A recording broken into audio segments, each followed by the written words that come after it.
இன்றைய உலக பொருளாதாரத்தை பொறுத்த மட்டும் நம்மளும் உலக பொருளாதாரத்தில் ஒரு அங்கமாக தான் இருக்கோம். நம்மளும் உலகம் பூரா வியாபாரம் பண்ணுறதுக்கு நமக்கு வாய்ப்பு இருக்குது. அப்போ நமக்கு தொழில் நிறுவனங்களில் உற்பத்தி வணிகம் இந்த மாதிரி எல்லா தொழில் வியாபாரம் இந்த மாதிரி தொழில் நிறுவனங்களில் தொழிலாளர்களை பொறுத்த மட்டும் லாபத்திலையும் பங்கு தரணும். நிர்வாகத்திலையும் கீழ்மட்டத்திலேருந்து மேல்மட்டம் வரைக்கும் இருக்கக்கூடிய நிர்வாகத்தில் தொழிலாளர்களுக்கு பங்கு தரணுங்க. அதன் மூலமாக நம்ம உலக தலைமை ஏற்கிறதுக்கு எல்லா வகையிலையும் நம்மளை தயார் பண்ணிக்கலாம்.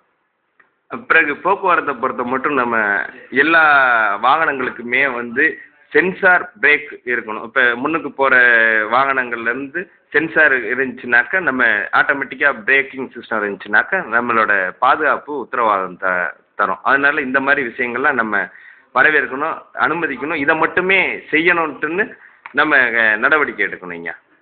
இப்போ உலக தலைமை ஏற்கிறதுக்காக நம்ம வணிகத்தை பற்றி நம்ம சொல்லும் போது லாபத்துலேயும் இதுலேயும் பங்கு அப்படின்ட்டு நிறுவனத்துலேயும் பங்கை பற்றி பேசணும்.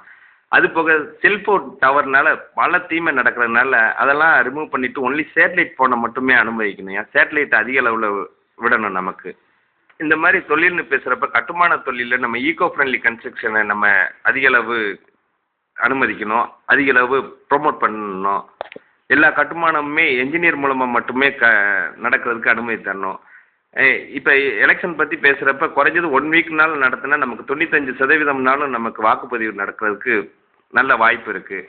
அதே மாதிரி எலெக்ஷனில் முதல் 3 இடங்களை பிடித்தவர்களுக்கு தனித்தனியாகவே அவங்களுக்குரிய அங்கீகாரத்தை கொடுத்து சட்டசபை பாராளுமன்றத்தில் அவங்களுக்குன்னு இடத்தையும் ஒதுக்கீடு செய்யணும். இதை முதல் 5 இடமா மாற்றலாம், 6 இடமா கூட மாற்றலாம். இந்த மாதிரி ஏன்னா வெற்றி பெற்றவங்க பெறக்கூடிய வாக்குகளை விட அவங்களுக்கு எதிராக விழுந்த வாக்குகள் தான் அதிகமாக இருக்குது.